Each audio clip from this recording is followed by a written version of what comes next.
Hello नमस्ते इयत्ता 10वी मामी क्लासमध्ये आपल्या सर्वांचं स्वागत आहे बाळांनो. आज आपण चौथ्या प्रकरणातील म्हणजे अर्थनियोजन मधील शेवटचा क्वेश्चन पाहायचा आहे आणि काही तुम्हाला सोडवण्यासाठी एक्स्ट्रा एक्झाम्पल्स दिली जातील. ही एक्झाम्पल सोडवताना कोणकोणत्या सूत्राचा वापर केला हे आपण पाहायचं आहे. बाळांनो, मी शिकवलेले व्हिडिओ तुम्हाला आवडत असतील नक्कीच लाईक, शेअर आणि सबस्क्राईब करा आणि तुमच्या शंका मला कमेंट्स मध्ये कळवत चला तर मग बाळांनो बघा गणित पुढचं काय आहे. प्रसादने महाराष्ट्र इलेक्ट्रॉनिक्स गुड्स मधून प्रसादने इथे लिहिलेलं नाही बाळांनो. आज 10वी आपलं चॅप्टर कोणतं आहे? चौथं, अर्थनियोजन.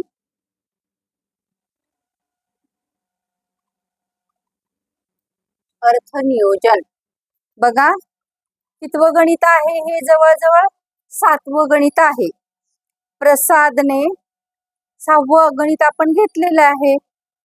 प्रसादने महाराष्ट्र इलेक्ट्रॉनिक्स गुड्स मधून 7वं गणित आहे. प्रसादने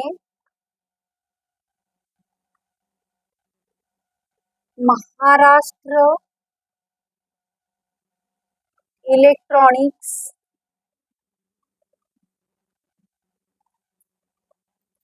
गुड्स मधून इलेक्ट्रॉनिक गुड्स मधून 40,000 रुपये छापील किमतीचे वॉशिंग मशीन विकत घेतले. 40,000 रुपये किमतीचे वॉशिंग मशीन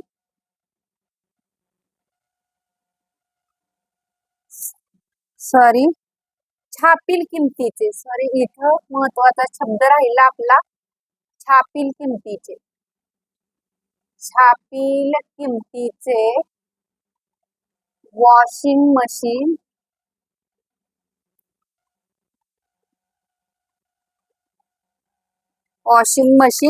खरेदी केले.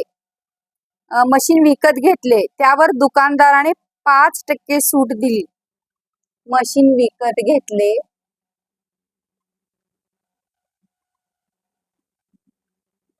त्यावर दुकानदाराने 5% सूट दिली. म्हणजे 40,000ला घेतलं ना तर सूट दिली. 40,000ला मशीन घेतलं ना 40,000वर 5% त्यांनी सूट दिलेली आहे. सूट दिली. जीएसटीचा दर 28% आहे. जीएसटीचा दर किती आहे? जीएसटीचा दर 28% आहे. 28% आहे. तर प्रसादला ते वॉशिंग मशीन किती रुपयास मिळाले? तर प्रसादला ते वॉशिंग मशीन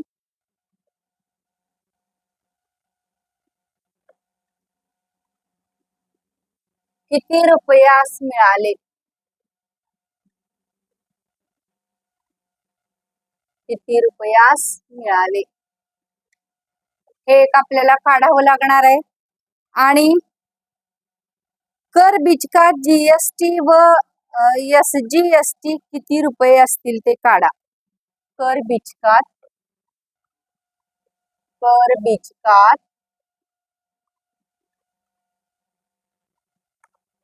सीजीएसटी व एसजीएसटी किती रुपये असतील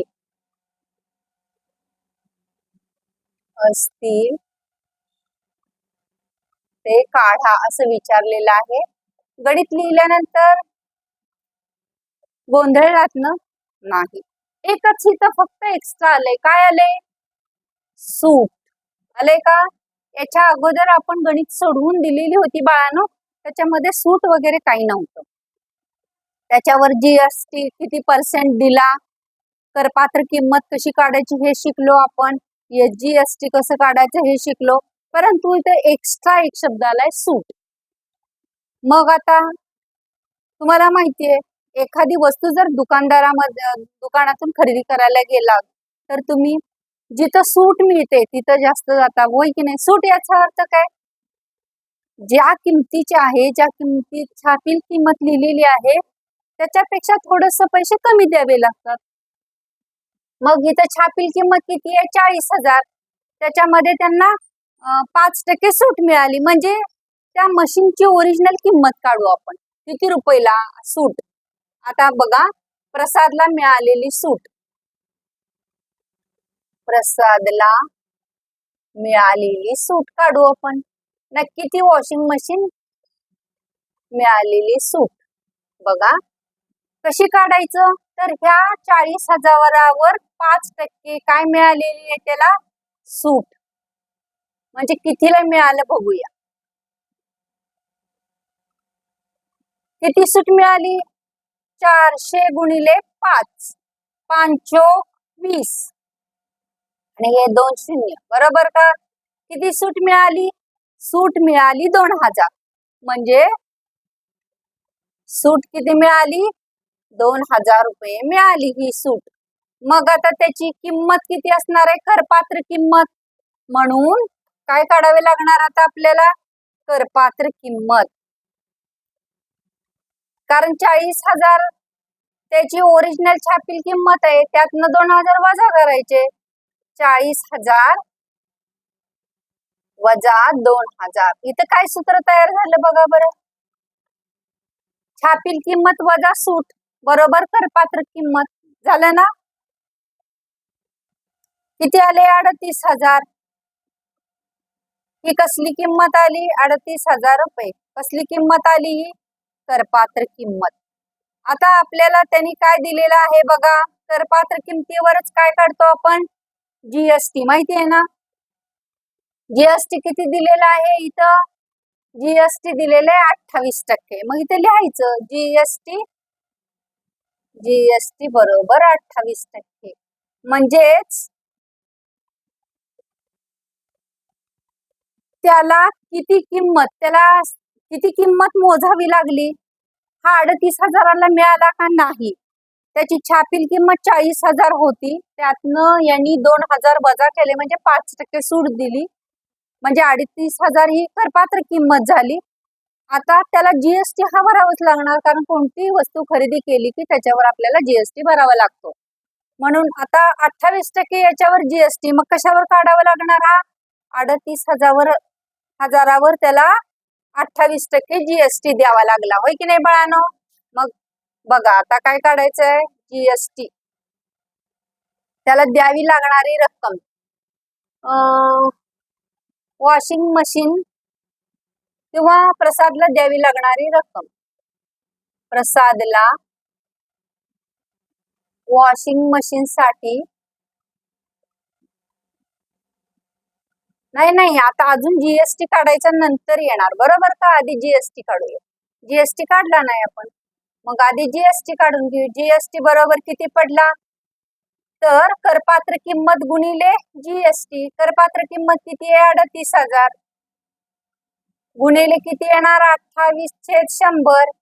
मग हे 2 जाणार, किती येणार? 380 गुणिले काय करायला पाहिजेत? 28 बरोबर. 380 गुणिले 28. 28 शून्य शून्य, 28 8 8 64 4 6 8 2 16 16 आणि 16 8 2 16 16 आणि 6 किती आले? 22. आता डायरेक्ट तुम्हाला त्याची किंमत हेच करते, गुणाकारच सांगते, कारण 10,000 किती येतोय? 10,640. किती येतोय? 10,000. नाहीतर करायचं असला तर करा बघा. 8 0 0 8 8 64 4 8 6 8 24 24 आणि 6 30 0 8 2 16 6 हातच्याला 1 3 2 6 आणि 1 7 0 6 6 7 आणि 3 10. आला का? 10,640 रुपये. हा काय द्यावा लागला त्याला? जीएसटी. मग आता त्याला द्यावी लागणारी रक्कम, कारण हा जीएसटी ह्या 38,000मध्ये ऍड होणार, म्हणून काय म्हणायचं आता त्याला, प्रसादला वॉशिंग मशीन साठी द्यावी लागणारी रक्कम, प्रसादला वॉशिंग मशीन साठी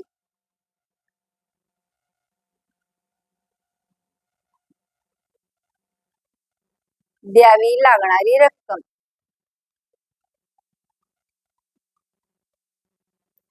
रक्कम बरोबर कसं काढायचं, एकूण रक्कम कसं काढतो आपण, करपात्र किंमत अधिक जीएसटी, बरोबर का. इथं सूत्र होते करपात्र किंमत, हे सूत्र आपण तयार केलेली आहेत, लक्षात ठेवायची. सूत्र लक्षात ठेवली की लक्षात येतं. करपात्र किंमत अधिक जीएसटी मिळवायचा असतो त्याच्यात. करपात्र किंमत किती आहे, 38,000 अधिक जीएसटी किती द्यावा लागला, 10,640. मग याची काय केली पाहिजे, बेरीज. बघा किती येतोय, 38,000 अधिक काय करावं लागणार आहे, 38,000 अधिक 10,640, 0468314, किती मोजावी लागणार त्याला रक्कम, 48,640 रुपये टोटल त्याला रक्कम मोजावी लागलेली आहे. कशासाठी, तर वॉशिंग मशीन खरेदी करण्यासाठी. आलं ना लक्षात. पुन्हा इथं काय विचारलंय, सीजीएसटी आणि एसजीएसटी हे काढायला सांगितलेले आहे, हे कळालं ना तुम्हाला. आता सीजीएसटी आणि एसजीएसटी काढण्यासाठी काय करावं लागणार आहे बाळांनो, म्हणून याच्या निम्म असणार, हा जीएसटी दोन्ही मिळून भरलेला आहे, सीजीएसटी एसजीएसटी मिळून हा जीएसटी भरलेला आहे, म्हणून म्हणायचं आता सीजीएसटी बरोबर एसजीएसटी बरोबर काय येणार, जीएसटी छेद 2 करतो ना आपण नेहमी, मग 10,640 छेद 2, बेपंचे 10, बेत्रिक 6, बेदुनी 4, किती येणार, 5,320 रुपये. काय भरला आपण, हा सीजीएसटी आणि एसजीएसटी साठी द्यावी लागणारी रक्कम. हा हे दोन्ही मिळून किती झाले, 10,740. आलं ना लक्षात बाळांनो. अतिशय सोपं आहे, लक्षात घ्या. आता बघा, आपण सगळी गणित सोडवत असताना कोणकोणत्या सूत्राचा वापर केला 4.1 मध्ये, हे सगळं काय करूया आता बघूया. हे गणित तुम्हाला व्यवस्थित कळालं असेल. गणित फार महत्वाची आहे, 3 मार्काला विचारली जातात, लक्षात असू दे. काय काय काढलं आपण, इथं काय काय काढण्याची गरज असते आपल्याला, करपात्र किंमत, बरोबर का. एकूण किंमत कशी काढतो आपण, एकूण किंमत, आता एखादी वस्तू आपण खरेदी केली की त्याला द्यावी लागते, पैसे द्यावे लागते, तर ती कशी काढायची, तर बघा एकूण किंमत, आपण काय काय सूत्र शिकलो 4.1 मध्ये, त्याचा आढावा घेऊया बाळांनो. एकूण किंमत बरोबर करपात्र किंमत अधिक करपात्र किंमत अधिक काय, जीएसटी. आता जीएसटी कसा काढला जातो, तर इथं जीएसटी बरोबर, कारण इथं मग जीएसटीचं सूत्र आपण काही वेळा लिहिले, करपात्र किंमत गुणिले दर. हा काय काढतोय, हा जीएसटी. जीएसटी कसा काढतोय, किती लिहू शकतोय मग, बरोबर ना. त्याला एकूण द्यावी लागणारी रक्कम, करपात्र किंमत अधिक जीएसटी.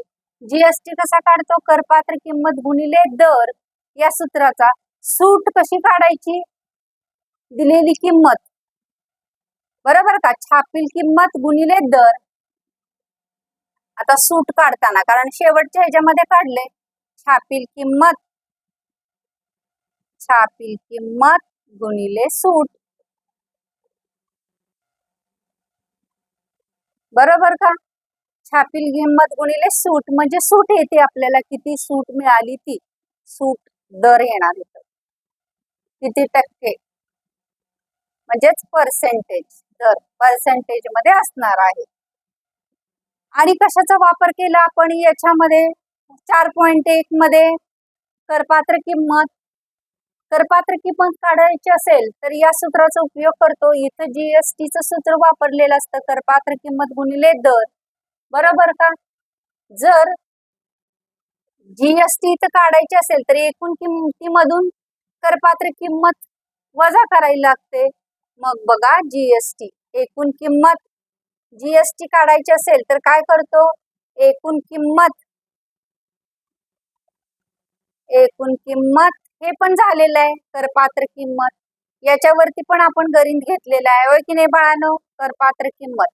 अशा प्रकारे याच सूत्रांचा वापर करून आपण 4.1 कंप्लीट केलेला आहे आणि अतिशय सोपा आहे. याबद्दल तुम्हाला काही शंका असतील तर ते मला नक्की विचारा बाळांनो. मी शिकवलेले तुम्हाला आवडत असेल, लाईक, शेअर आणि सबस्क्राईब जरूर करा. थँक्यू बाळांनो.